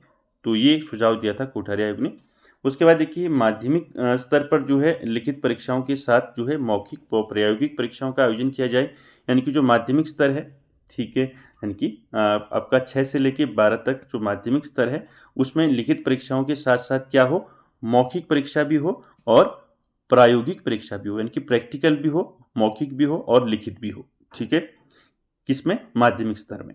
ठीक है, क्लियर है। तो यहाँ से हम देखेंगे आगे अब विश्वविद्यालय शिक्षा संबंधी सुझाव कोठारी आयोग ने क्या दिए। अभी तक हमने विद्यालय शिक्षा के संदर्भ में देखा कोठारी आयोग ने क्या सुझाव दिए, प्राथमिक माध्यमिक। अब हम बात करेंगे विश्वविद्यालय शिक्षा संबंधी सुझाव क्या दिए। ठीक है, तो देखिए विश्वविद्यालय शिक्षा संबंधी सुझावों की बात करें तो पहला है आपका विश्वविद्यालय शिक्षा के प्रशासन संबंधी सुझाव। ठीक है, तो प्रशासन संबंधी सुझाव क्या दिए कोठारी आयोग ने, ये देखते हैं। देखिए विश्वविद्यालय उच्च शिक्षा के बारे में कोठारी आयोग, मैंने आपको बताया कि कोठारी आयोग एकमात्र ऐसा आयोग था जिसने शिक्षा के सभी स्तरों की बात की, प्राथमिक, माध्यमिक और उच्च शिक्षा। उच्च शिक्षा यानी कि आपकी जो विद्यालय शिक्षा है, विश्वविद्यालय शिक्षा है। ठीक है, और देखिए संपूर्ण शिक्षा पर बनने वाला, इसे भी पूछा जा सकता है आपको, संपूर्ण शिक्षा पर बनने वाला पहला आयोग कौन सा था, तो वो था आपका कोठारी आयोग। ठीक है, तो देखिए प्रशासन संबंधी सुझाव क्या दिए विश्वविद्यालय शिक्षा में। पहला है विश्वविद्यालय अनुदान आयोग यानी कि यूजीसी का पुनर्गठन किया जाए। इसके कुल सदस्यों के 1/3 सदस्य जो हैं विश्वविद्यालयों के प्रतिनिधि होने चाहिए। तो देखिए विश्वविद्यालय शिक्षा के संदर्भ में कोठारी आयोग ने क्या सुझाव दिया कि जो यूजीसी है उसका पुनर्गठन किया जाए, यूनिवर्सिटी ग्रांट कमीशन का पुनर्गठन किया जाए और इसके कुल सदस्यों के 1/3 सदस्य जो है क्या होने चाहिए, विश्वविद्यालयों के प्रतिनिधि होने चाहिए। ठीक है, उसके बाद दूसरा क्या था, दूसरा जो सुझाव दिया था वो दिया सभी विश्वविद्यालयों को अंतर विश्वविद्यालय परिषद यानी कि इंटर यूनिवर्सिटी काउंसिल का सदस्य बनाया जाए। यानी कि जितने भी विश्वविद्यालय हैं उनको जो है अंतर विश्वविद्यालय परिषद का सदस्य बनाया जाए, यानी कि इंटर यूनिवर्सिटी काउंसिल का सदस्य बनाया जाए। ठीक है, आपको सीधे पूछा जा सकता है कि सभी विश्वविद्यालयों को अंतर विश्वविद्यालय परिषद का सदस्य बनाया जाए, ये सुझाव किस आयोग ने दिया, तो आंसर रहेगा आपका कोठारी आयोग। ठीक है, आप क्वेश्चन फॉर्म में भी इसको बना सकते हैं। ठीक है, साथ साथ में। ठीक है, चल अगला है विश्वविद्यालयों के विभागाध्यक्षों को अपने अपने विभागों की व्यवस्था करने की स्वतंत्रता होनी चाहिए। यानी कि जो विश्वविद्यालय हैं उनके जो विभागाध्यक्ष हैं, यानी कि जिस विभाग के जो भी अध्यक्ष हैं उनको अपने अपने विभागों की व्यवस्था करने की स्वतंत्रता होनी चाहिए। ये किसने कहा था, कोठारी आयोग ने। ठीक है, उसके बाद देखिए विश्वविद्यालय को पाठ्यक्रम निर्माण और शिक्षकों की नियुक्ति, छात्रों के चयन और अनुसंधान कार्य के क्षेत्र में स्वतंत्रता हो। ठीक है, यानी कि विश्वविद्यालय को पाठ्यक्रम निर्माण में और शिक्षकों की नियुक्ति करने में, छात्रों के चयन करने में और अनुसंधान यानी कि रिसर्च कार्य में जो है स्वतंत्रता होनी चाहिए। ठीक है, ठीक है, यानी कि विश्वविद्यालयों में पाठ्यक्रम निर्माण, टीचर्स की नियुक्ति होगी और छात्रों का चयन हो गया और अनुसंधान कार्य हो गया। इसके लिए विश्वविद्यालय को क्या किया जाए, स्वतंत्र छोड़ दिया जाए। ठीक है, उसके बाद देखिए अगला जो सुझाव है, अगला सुझाव है आपका विश्वविद्यालयों की कार्य प्रणाली परिषद में 15 से 20 जो सदस्य हों और विश्वविद्यालय का कुलपति इसका अध्यक्ष हो। देखिए, तो देखिए क्या कहा कोठारी आयोग ने कि जो विश्वविद्यालय हैं उनमें क्या किया जाए, एक कार्यकारिणी परिषद का गठन किया जाए जिसमें कितने सदस्य हों, 15 से 20 सदस्य हों और इनका जो जो कार्यकारिणी परिषद है इसका अध्यक्ष कौन हो, विश्वविद्यालय का कुलपति जो है इसका अध्यक्ष हो। ठीक है, तो याद रखें ये सुझाव, कार्यकारिणी परिषद का सुझाव किसने दिया, कोठारी आयोग ने दिया। ठीक है, सदस्य पूछ सकता है 15 से 20 सदस्य हों और इसका अध्यक्ष कौन हो, इसका अध्यक्ष होगा आपका विश्वविद्यालय का जो है कुलपति। ठीक है दोस्तों, क्लियर हो गया। छठा देखिए विश्वविद्यालय अनुदान आयोग को विश्वविद्यालयों को उदारतापूर्वक अनुदान देना चाहिए, यानी कि वित्त संबंधी जो है अनुदान जो है विश्वविद्यालय को यूजीसी को जो है सभी विश्वविद्यालयों को क्या देना चाहिए, अनुदान देना चाहिए। ठीक है, उसके बाद सातवां देखिए कुलपति का कार्यकाल 5 वर्ष होना चाहिए और सेवानिवृत्त आयु जो है 65 वर्ष होनी चाहिए। ठीक है दोस्तों, ये भी आप साथ में नोट करते हुए चलें। ठीक है, चलिए अगला देखिए, विश्वविद्यालय शिक्षा के उद्देश्य संबंधी सुझावों की बात करेंगे। ठीक है, देखिए विश्वविद्यालय शिक्षा के संदर्भ में यानी कि विश्वविद्यालय शिक्षा के उद्देश्य के संबंध में क्या सुझाव दिए हैं कोठारी आयोग ने। ठीक है, देखिए पहला है नवीन ज्ञान की प्राप्ति एवं नए तथ्यों की खोज करना। ठीक है, पहला उद्देश्य। ठीक है, दूसरा उद्देश्य क्या है, पुराने ज्ञान एवं विश्वासों का मूल्यांकन करना। ठीक है, तीसरा है आपका सामाजिक न्याय को क्या करना, प्रोत्साहन देना और मूल्यों का विकास करना। ठीक है, चौथा है राष्ट्रीय चेतना का विकास करना। क्लियर है। पांचवा है सामाजिक एवं सांस्कृतिक विभिन्नताओं को कम करना। ये विश्वविद्यालय जो शिक्षा के जो उद्देश्य हैं उससे संबंधित सुझाव हैं। ठीक है, छठा है क्या है, कृषि, चिकित्सा, विज्ञान, तकनीकी तथा अन्य क्षेत्रों के लिए कुशल एवं प्रशिक्षित व्यक्तियों का निर्माण करना। ठीक है, यानी कि कृषि के क्षेत्र में, चिकित्सा के क्षेत्र में, विज्ञान के क्षेत्र में, तकनीकी के क्षेत्र में जो है कुशल एवं प्रशिक्षित व्यक्तियों का क्या करें, निर्माण करना। ठीक है, ये सुझाव दिए थे। ठीक है, चलिए आगे सुझावों पर बात करें तो विश्वविद्यालय शिक्षा के पाठ्यक्रम संबंधी सुझाव देखते हैं। ठीक है, पाठ्यक्रम के संबंध में कोठारी आयोग ने क्या सुझाव दिए थे कि जो उच्च शिक्षा है यानी कि जो विश्वविद्यालय जो शिक्षा है वहाँ पर पाठ्यक्रम कैसा होना चाहिए, किस प्रकार का होना चाहिए, ये कुछ सुझाव दिए हैं, उन पर बात करते हैं। देखिए पहला है आपका स्नातक स्तर यानी कि ग्रेजुएशन लेवल पर जो है पाठ्यक्रम 3 वर्ष का किया जाए और इस स्तर पर जो है सामान्य और जो है आपका ऑनर्स दोनों प्रकार के पाठ्यक्रम की व्यवस्था हो। ठीक है, तो आप सभी जानते हैं स्नातक यानी कि ग्रेजुएशन लेवल पर जो है क्या हो, 3 वर्ष का पाठ्यक्रम हो। ठीक है, और सामान्य इस स्तर पर जो है सामान्य और आपका ऑनर्स दोनों प्रकार के पाठ्यक्रम इसमें शामिल हो। दूसरा देखिए क्या था, स्नातक स्तर पर 1 या 2 विषयों में गहन अध्ययन आवश्यक हो। ठीक है, तो देखिए स्नातक स्तर पर यानी कि ग्रेजुएशन लेवल पर जो है 1 या 2 सब्जेक्ट ऐसे हों जिस पे जो है बच्चे को क्या हो, गहन अध्ययन आवश्यक हो। ठीक है, इसको भी याद रखें। अगला पाठ्यक्रम संबंधी सुझाव है आपका तीसरा, उच्च शिक्षा में भारतीय भाषाओं और शास्त्रीय भाषाओं के अध्ययन की व्यवस्था की जाए। यानी कि जो उच्च शिक्षा है, ठीक है, तो उच्च शिक्षा में क्या किया जाए, भारतीय भाषाएं हैं जो और जो शास्त्रीय भाषाएं हैं उनका उनके अध्ययन की व्यवस्था विश्वविद्यालय या महाविद्यालयों में की जाए। ठीक है, चौथा देखिए, ठीक है, चौथा क्या है, चौथा है आपका स्नातक स्तर पर पाठ्यक्रम में नए नए विषयों का समावेश किया जाए। यानी कि जो ग्रेजुएशन लेवल में जो पाठ्यक्रम है उसमें क्या किया जाए, नए नए विषय जोड़े जाए। ठीक है, चलिए आगे देखते हैं दोस्तों। आगे है आपका विश्वविद्यालय शिक्षा में मूल्यांकन संबंधी सुझाव। तो अभी हमने देखे मूल्यांकन संबंधी सुझाव आपके विद्यालय शिक्षा में। अब देखिए विश्वविद्यालय शिक्षा में मूल्यांकन संबंधी सुझाव क्या दिए हैं कोठारी आयोग ने। देखिए विश्वविद्यालय अनुदान आयोग यानी कि यूजीसी की ओर से एक केंद्रीय परीक्षा सुधार यूनिट बनाई जाए जो विश्वविद्यालयों की परीक्षा प्रणाली में सुधार हेतु सुझाव देना। तो देखिए क्या कहा कि सुझाव क्या दिया कि जो विश्वविद्यालय अनुदान आयोग है जो यूजीसी है, यूजीसी की ओर से क्या किया जाए, एक केंद्रीय परीक्षा सुधार यूनिट बनाई जाए जो विश्वविद्यालयों की जो परीक्षा प्रणाली है उसमें सुधार हेतु सुझाव दे सके।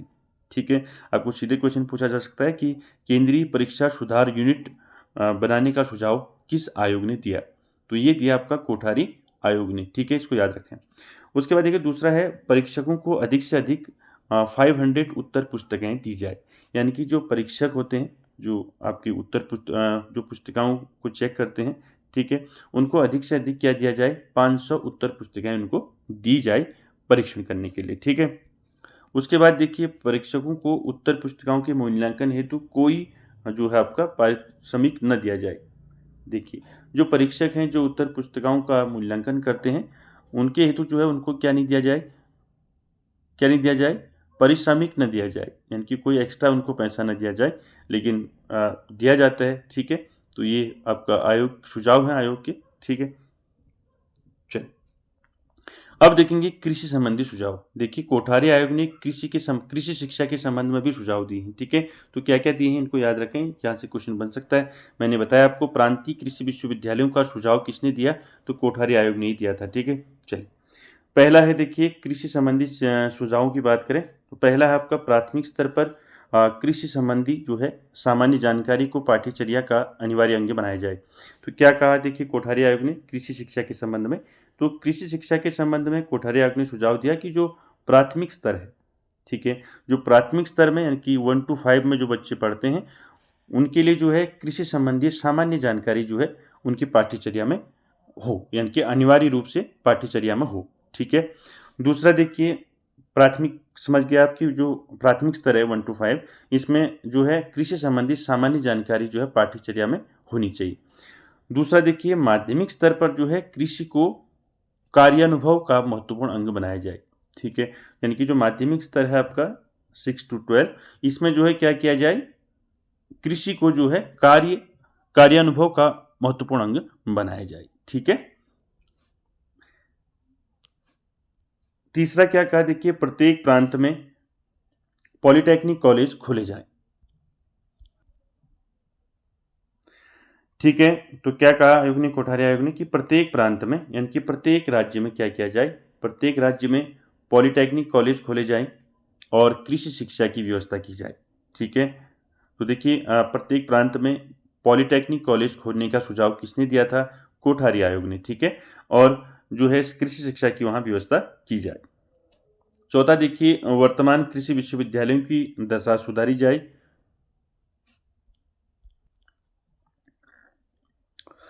ठीक है। तो देखिए वर्तमान कृषि विश्वविद्यालयों की दशा को सुधारा जाए और नए कृषि विश्वविद्यालय खोले जाए। तो ये आयोग ने सुझाव दिया कि जो वर्तमान में जो कृषि विश्वविद्यालय हैं उनकी दशा को क्या किया जाए, सुधारा जाए, यानी कि जो जिनकी दशा ठीक नहीं है उनकी दशा को सुधारा जाए और नए कृषि विश्वविद्यालय खोले जाए, ठीक है। ये सुझाव दिया कोठारी आयोग ने। और उसके बाद देखिए कृषि विश्वविद्यालयों में 25% जो है छात्रों को छात्रवृत्तियाँ दी जाए। तो देखिए ये भी इम्पोर्टेंट है, किस आयोग ने सुझाव दिया कि कृषि विश्वविद्यालयों में 25% छात्रों को छात्रवृत्तियाँ दी जाए। ये सुझाव किस आयोग ने दिया, तो कोठारी आयोग ने दिया, ठीक है। इसको जरूर याद रखें, ठीक है। हर पॉइंट को आप क्वेश्चन फॉर्म में बना सकते हैं, ठीक है, इसलिए मैं जो है आपको बीच बीच में ये चीज़ बता रहा हूँ, ठीक है। देखिए कृषि विश्वविद्यालयों में 25% छात्रों को छात्रवृत्तियाँ दी जाए, ठीक है। जो कृषि विश्वविद्यालय है वहाँ पर 25% जो है छात्रों को क्या दिया जाए, छात्रवृत्ति दिया जाए, ठीक है। इसको भी आप याद रखेंगे, ठीक है। उसके बाद बात करते हैं स्त्री शिक्षा के संबंध में क्या सुझाव दिए कोठारी आयोग ने, ठीक है। स्त्री शिक्षा के संबंध में सुझावों की बात करें तो पहला सुझाव है स्त्रियों के लिए जो है पत्राचार पाठ्यक्रमों की व्यवस्था करना स्त्रियों के लिए, ठीक है। और बालिकाओं के लिए 20 वर्षों के अंदर इतने प्राथमिक विद्यालय खोले जाएं कि सभी बालिकाओं को प्राथमिक शिक्षा सुलभ हो सके। तो दोस्तों देखिए कोठारी आयोग ने जो है स्त्री शिक्षा के संबंध में सुझाव दिया कि बालिकाओं के लिए जो है स्पेशली 20 वर्षों के अंदर जो है क्या किया जाए, इतने प्राथमिक विद्यालय खोले जाए कि सभी बालिकाओं को जो है प्राथमिक शिक्षा प्राप्त हो सके, ठीक है। तीसरा देखिए लड़कियों को लड़कों की भांति किसी भी प्रकार की शिक्षा प्राप्त करने में समान अधिकार दिए जाए, यानी कि जो लड़के को जो अधिकार दिए जाते हैं शिक्षा प्राप्त करने में वही अधिकार जो है लड़कियों को भी दिए जाने चाहिए, ठीक है। इनकी समान अधिकार होना चाहिए। चौथा देखिए जहां महिलाओं की उच्च शिक्षा की अधिक मांग हो वहां अलग से महिला महाविद्यालय की स्थापना की जाए, ठीक है। ये कहा कि जो जहां पर महिलाओं की उच्च शिक्षा की अधिक मांग है यानी कि जहां पर कॉलेजेस नहीं हैं वहां पर क्या किया जाए, अलग से जो है महिला महाविद्यालय खोले जाए, ठीक है दोस्तों। तो स्त्री शिक्षा के संबंध में कोठारी आयोग ने ये सुझाव दी। बात करते हैं प्रौढ़ शिक्षा संबंधी सुझावों की। तो देखिए प्रौढ़ शिक्षा के संबंध में क्या सुझाव दिए कोठारी आयोग ने, ठीक है, फटाफट पढ़ते हैं इनको, ठीक है। पहला देखिए निरक्षर प्रौढ़ों को साक्षर बनाना, यानी कि जो पढ़े लिखे नहीं है उनको साक्षर बनाना। दूसरा देखिए साक्षर प्रौढ़ों को साक्षर बनाए रखना, यानी कि जो पढ़े लिखे हैं जो पढ़े लिखे हैं उनको वैसे ही बनाए रखना, पढ़े लिखे ही, ठीक है, यानी कि साक्षर प्रौढ़ों को साक्षर बनाए रखना, ठीक है। उसके बाद देखिए अल्प शिक्षित प्रौढ़ों को आगे की शिक्षा के अवसर प्रदान करना, यानी कि जो अल्प शिक्षित हैं यानी कि जो अल्प शिक्षित प्रौढ़ हैं जिन्होंने शिक्षा पूरी नहीं की है उनको आगे भी जो है शिक्षा के अवसर प्रदान करना, ठीक है। चौथा देखिए केंद्र में राष्ट्रीय प्रौढ़ शिक्षा बोर्ड का गठन किया जाए। तो ये क्वेश्चन पूछा जा सकता है कि राष्ट्रीय प्रौढ़ शिक्षा बोर्ड का गठन किस आयोग का सुझाव था, तो ये था आपका कोठारी आयोग का, ठीक है, सीधे याद रखें। उसके बाद देखिए केंद्र की भांति प्रांत में राज्य प्रौढ़ शिक्षा बोर्ड का गठन किया जाए, ठीक है, दोनों याद रखें। किस आयोग ने सुझाव दिया था कि केंद्र में राष्ट्रीय प्रौढ़ शिक्षा बोर्ड का गठन हो और राज्य में राज्य प्रौढ़ शिक्षा बोर्ड का गठन हो? तो आंसर रहेगा आपका कोठारी आयोग। ठीक है। छठा है प्रौढ़ शिक्षा की व्यवस्था के लिए पर्याप्त बजट रखा जाए। और सातवां देखिए क्या है, सातवां है जिले, देखिए सातवां है आपका जिले व ग्राम स्तरों पर जो है प्रौढ़ शिक्षा समितियों का गठन किया जाए, जो अपने अपने क्षेत्र में प्रौढ़ शिक्षा कार्यक्रमों का संपादन करें। ठीक है दोस्तों, तो ये हमने देखा प्रौढ़ शिक्षा के संबंध में क्या सुझाव दिए थे कोठारी आयोग ने। ठीक है, चलिए अब देखते हैं कोठारी आयोग के गुण और दोष। ठीक है, और साथ ही साथ मैं आपको एक चीज़ पहले बता देता हूँ। ठीक है दोस्तों, कि कोठारी आयोग में हमने बताया था कि कितने सदस्य थे इसमें। तो इसमें आपके कोठारी आयोग में कितने सदस्य थे, मैंने बताया आपको, इसमें थे आपके 17 सदस्य थे इसमें, और जिसमें 11 भारतीय। देखिए टोटल कोठारी आयोग में सदस्यों की बात करें तो कोठारी आयोग में कुल जो है आपके 17 सदस्य थे। ठीक है, इसमें से आपके 11 सदस्य कौन थे? 11 सदस्य थे आपके इंडियन यानी कि भारतीय थे। ठीक है, इंडिया। ठीक है, और यहाँ पर देखिए 6 सदस्य कौन से थे? 6 सदस्य जो थे विदेशी थे यानी कि फॉरेनर थे। ठीक है, तो याद रखें 11 और 6 आपका 17। ठीक है, इनको ऐसे याद रखें।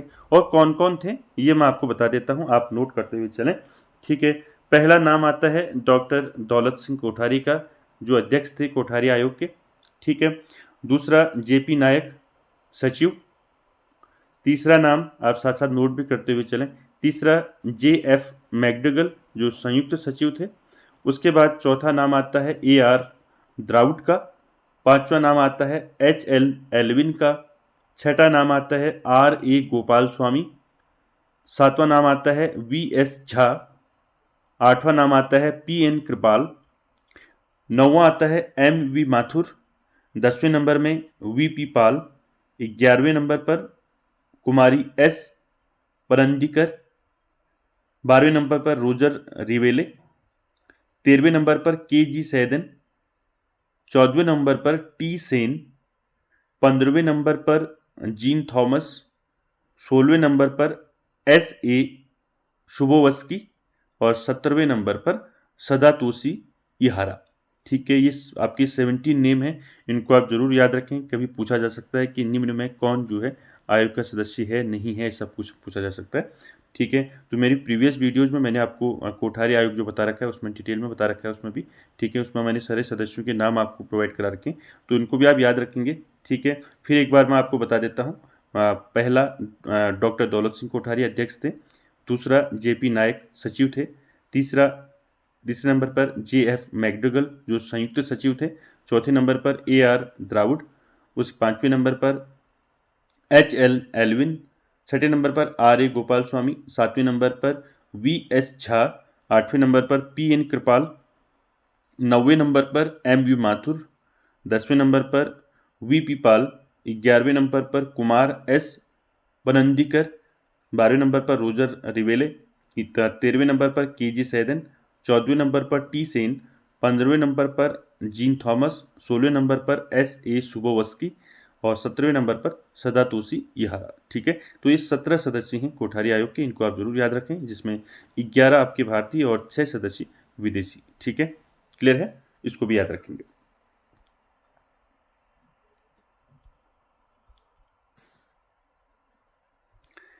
देखिए दोस्तों, राष्ट्रीय शिक्षा आयोग के गुणों की बात करें तो कोठारी आयोग के गुण क्या हैं वो देखते हैं। तो देखिए इसमें कंफ्यूज ना हो, राष्ट्रीय शिक्षा आयोग को ही कोठारी आयोग को ही कहते हैं। ठीक है, तो दोनों नाम इसलिए मेंशन किए हैं कि आप कंफ्यूज ना हो। ठीक है, तो राष्ट्रीय शिक्षा आयोग के गुण कहें या कोठारी आयोग के गुण कहें, तो इन पर बात करते हैं। तो देखिए पहला गुण क्या है उस पर बात करते हैं। पहला है नीति निर्धारक तत्वों का निर्माण। तो देखिए दोस्तों, नीति निर्धारक तत्वों का निर्माण से क्या मतलब है, यानी कि राष्ट्रीय शिक्षा आयोग ने जो है कोठारी आयोग ने शिक्षा को जो है राष्ट्रीय महत्व का विषय बताया है, मैंने बताया आपको। और उस पर जो है बजट का जो है 2% के स्थान पर कितना मैंने बताया था, 6% जो है व्यय करने का सुझाव दिया था। और उसने जो है केंद्र में क्या किया, सशक्त जो प्रशासनिक ढांचा है और जो प्रांतों में समान प्रशासनिक ढांचा है, इसका सुझाव दिया। ठीक है, और पूरे देश के लिए समान शिक्षा संरचना की प्रस्तुत की। ये भी पूछा जा सकता है कि इस आयोग ने समान शिक्षा संरचना प्रस्तुत की, तो यह कोठारी आयोग रहेगा आपका आंसर। ठीक है, और लोकतंत्री भारत के लिए यह उत्तम सुझाव था। ठीक है, तो इसको आप याद रखेंगे। दूसरा आता है आपका प्राथमिक शिक्षा का समग्र विचार। तो देखिए, प्राथमिक शिक्षा का समग्र रूप से विचार का मतलब है कि आयोग ने देश में जो है, मैंने बताया अभी आपको कि 6 से 14 वर्ष तक के बच्चों के लिए क्या किया, अनिवार्य एवं निःशुल्क शिक्षा की व्यवस्था की, यानी कि इस पर बल दिया। साथ ही उसने प्राथमिक शिक्षा के उद्देश्य निश्चित किए। ठीक है, मैंने अभी आपको बताया था। ठीक है, इस स्तर पर जो है शिक्षण की विधियों में सुधार के सुझाव दिए और इसके विस्तार एवं उन्नयन के लिए जो है सुझाव दिए। ठीक है, तीसरा आता है माध्यमिक शिक्षा के संदर्भ में सुझाव। तो देखिए, आयोग का सुझाव क्या था कि माध्यमिक शिक्षा में जो है 70% छात्रों के लिए पूर्ण शिक्षा होनी चाहिए और भारत की जनसंख्या और संसाधनों की उपलब्धता की दृष्टि से ये चीज़ें होनी चाहिए। ठीक है, देखिए अगली विशेषता की बात करें, अगली विशेषता है आपका कृषि शिक्षा की व्यवस्था। ठीक है, इसमें मैंने मुख्य जो है आपके गुण लिए हैं। ठीक है, काफ़ी सारे गुण हैं कोठारी आयोग के। ठीक है, इसमें मुख्य जो गुण हैं उनको लिया गया है। ठीक है दोस्तों, देखिए कृषि शिक्षा की व्यवस्था की बात करें तो कृषि शिक्षा की व्यवस्था कैसे क्या कहा कृषि शिक्षा के बारे में कोठारी आयोग ने, अभी हमने ऊपर डिस्कस किया था कि आयोग ने स्पष्ट किया कि भारत जो है क्या है, कृषि प्रधान देश है। ठीक है, इसकी 70% जनता कृषि पर निर्भर रहती है। ठीक है, अतः इसका सामान्य ज्ञान तो सभी को होना चाहिए और उसके साथ साथ बागवानी एवं पशुपालन को जो है जोर दिया इस पर, जो है शहर में रहने वाले जो हैं और अन्य पेशों के व्यक्ति भी। ठीक है, अतः इन सब की जो है सामान्य जानकारी जो है प्राथमिक स्तर पर होना उचित है। ठीक है, उसके बाद देखिए पांचवें है कृषि शिक्षा को उन्होंने प्राथमिक से लेके उच्च शिक्षा तीनों में जो है अनिवार्य बताया है। ठीक है, उसके बाद देखिए शैक्षिक अवसरों की समानता पर बल। ठीक है, यानी कि शैक्षिक अवसरों की समानता पर बल का मतलब है कि जो शैक्षिक अवसरों की समानता जो है क्या है, लोकतंत्र की एक मांग है। ठीक है, आयोग ने इसके लिए क्या किया, बहुत बल दिया और इसकी प्राप्ति के लिए जो है क्या किया, इसकी प्राप्ति के लिए स्त्री पुरुष जो है उनके लिए जो है समान पाठ्यक्रम। ठीक है, किसी भी पाठ्यक्रम में प्रवेश के लिए सबके लिए समान विषय। ठीक है, चाहे वो निर्धन हो, चाहे वो गरीब हो, अमीर हो। ठीक है, सभी को समान शिक्षा दी जाए। ठीक है, छठे नंबर पर देखिए प्रौढ़ शिक्षा की हमने बात की। तो देखिए प्रौढ़ शिक्षा का जो है व्यापक स्वरूप एवं उचित योजना। तो देखिए आयोग ने प्रौढ़ शिक्षा को जो है बहुत व्यापक रूप से जो है लिया है। और बात करें जो निरक्षर प्रौढ़ हैं, यानी कि जो पढ़े लिखे नहीं हैं, अनपढ़ हैं जो, उनको साक्षर करना, साक्षर प्रौढ़ों को साक्षर बनाए रखना भी बताया मैंने आपको, और साक्षर प्रौढ़ों को अपनी शैक्षिक योग्यता बढ़ाने के अवसर देना। ठीक है, और विभिन्न क्षेत्रों में कार्यरत जो इच्छुक व्यक्तियों के लिए जो है उनके क्षेत्र संबंधी जो है जानकारी उनको देना। ठीक है, तो ये कुछ महत्वपूर्ण कोठारी आयोग के गुण थे जिन पर हमने बात की। अब एक दो इसके कुछ दोष हैं वो भी देख लेते हैं। ठीक है, तो राष्ट्रीय शिक्षा आयोग के दोषों की बात करें तो पहला है आपका अस्पष्ट प्रशासन। अस्पष्ट प्रशासन से मतलब है कि आयोग ने एक ओर तो केंद्र को शिक्षा नीति एवं शिक्षा योजना बनाने का अधिकार दिया। ठीक है, और इसे उच्च शिक्षा का उत्तरदायित्व सौंपा, और दूसरी ओर क्या किया, राज्य सरकारों को शैक्षिक आयोजन और अपनी आवश्यकता एवं संसाधन के अनुसार जो है शैक्षिक नियोजन का अधिकार दे दिया। ठीक है, क्लियर है, तो ये भी एक दोष है। ठीक है, और साथ ही साथ उन्होंने ये भी कहा कि केंद्र सरकार अपने बजट का 6% शिक्षा पर व्यय करे, परंतु कैसे, इस विषय पर कोई सुझाव नहीं दिया। ठीक है, अभी मैंने बताया कि केंद्र सरकार क्या करे, 6% जो है शिक्षा पर खर्च करे, तो वो शिक्षा पर 6% जो है किस प्रकार से कैसे खर्च करना है, इस पर कोई सुझाव नहीं दिया है। दूसरा देखिए उलझी हुई शिक्षा संरचना। याद आपको पता ही है कि इसमें सभी स्तर की बात की गई है। तो आयोग ने पूर्व प्राथमिक शिक्षा 3 वर्ष की अवधि की है, अभी मैंने बताया आपको। प्राथमिक शिक्षा 4 या 5 वर्ष की अवधि की। ठीक है, उच्च प्राथमिक अथवा निम्न प्राथमिक शिक्षा 2 या 3 वर्ष की अवधि की। ठीक है, और साथ ही साथ माध्यमिक शिक्षा 2 या 3 वर्ष की। ठीक है, स्नातक शिक्षा 3 वर्ष की अवधि। ठीक है, स्नातकोत्तर शिक्षा 2 या 3 वर्ष की अवधि की प्रस्तावित की है।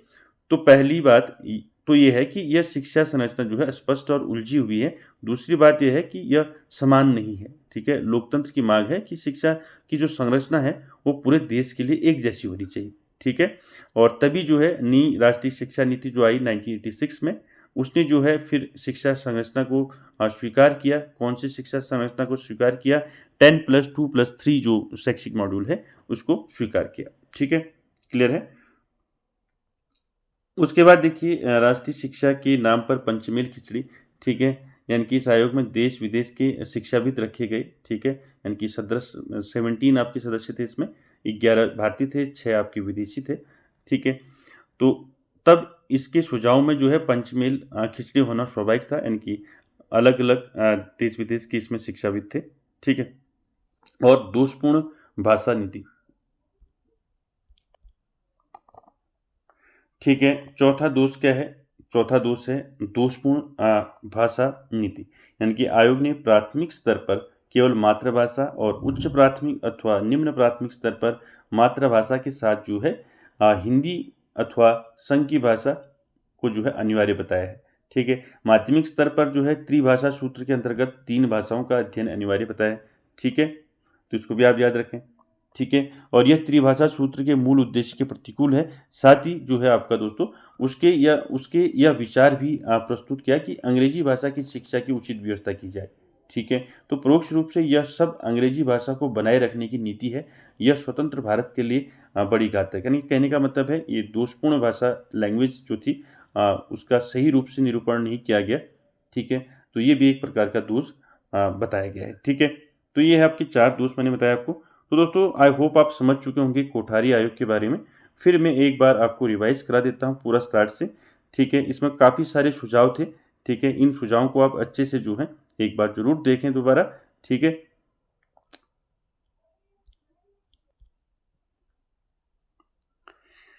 तो दोस्तों आई होप आप समझ चुके होंगे कोठारी आयोग यानी कि राष्ट्रीय शिक्षा आयोग किसे कहते हैं। मैंने सभी डिटेल में आपको बता चुका हूं इसमें कि क्या क्या इसमें इंपॉर्टेंट है, वो सारी चीज़ें मैं आपको बता चुका हूं। बात करें राष्ट्रीय शिक्षा आयोग कोठारी आयोग की, नेशनल एजुकेशन कमीशन, ठीक है। इसका शीर्षक क्या था मैंने बताया था, शिक्षा एवं राष्ट्रीय प्रगति, ठीक है। कब आया? आपका 14 जुलाई 1964 में गठन हुआ कोठारी आयोग का, और इसमें 17 सदस्य थे मैंने आपको बताए, ठीक है। अध्यक्ष कौन थे? डॉक्टर DS कोठारी थे। और DS कोठारी जो थे दौलत सिंह कोठारी, ये UGC के कुलपति थे उस समय। और सचिव थे JP नायक, ठीक है, मैंने बताया आपको, ठीक है। साथ ही साथ जो है कोठारी आयोग जो है पहला ऐसा आयोग है जिसने शिक्षा के सभी स्तरों की बात की, ठीक है।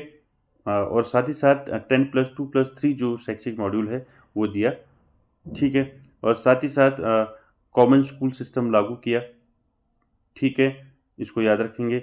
और इसमें 17 सदस्य थे, ठीक है। और साथ ही साथ दोस्तों बात करें कोठारी आयोग में कुल कितने अध्याय थे, तो मैंने आपको बता चुका हूँ। कोठारी आयोग में 19 अध्याय थे, भाग 3, ठीक है। कितने भाग थे? 3 भाग थे, ठीक है। संपूर्ण शिक्षा पर बनने वाला प्रथम आयोग है कोठारी आयोग। और शिक्षा के पंचमुखी कार्यक्रम जो है किसने दिए हैं? कोठारी आयोग ने दिए हैं, ठीक है। त्रिभाषा फॉर्मूला दिया है, 10+2+3 शैक्षिक मॉड्यूल दिया है, अनिवार्य तथा निःशुल्क शिक्षा का सुझाव दिया है, ठीक है। कॉमन स्कूल सिस्टम मैंने बता दिया, ठीक है। और पहला ऐसा आयोग था जिसने शिक्षा के सभी स्तरों यानी कि प्राथमिक, माध्यमिक और उच्च शिक्षा की सिफारिश की, ठीक है। और साथ ही साथ दोस्तों कक्षा 1 में प्रवेश के लिए जो है 6 वर्ष जो है आयु होनी चाहिए, ये कोठारी आयोग ने कहा। और साथ ही साथ एक चीज़ और साथ नोट रखें आप कि कोठारी आयोग ने कुल कितने सुझाव दिए, पूछा जाता है। तो कोठारी आयोग ने कुल जो है आपका टोटल 23 सुझाव दिए, ठीक है। इसको भी आप याद रखेंगे, ठीक है। तो दोस्तों आई होप आप को अच्छा लगा होगा। और आपको वीडियो कैसी लगी आप ज़रूर कमेंट बॉक्स में कमेंट करें। और वीडियो को एंड तक देखने के लिए थैंक यू वेरी मच। और आगे भी हम जो है टोटल जो है आपका कोर्स कंप्लीट करने में लगे हुए हैं, और जल्द ही आपको जो है नेक्स्ट वीडियो देखने को मिलेगी। Thank you very much.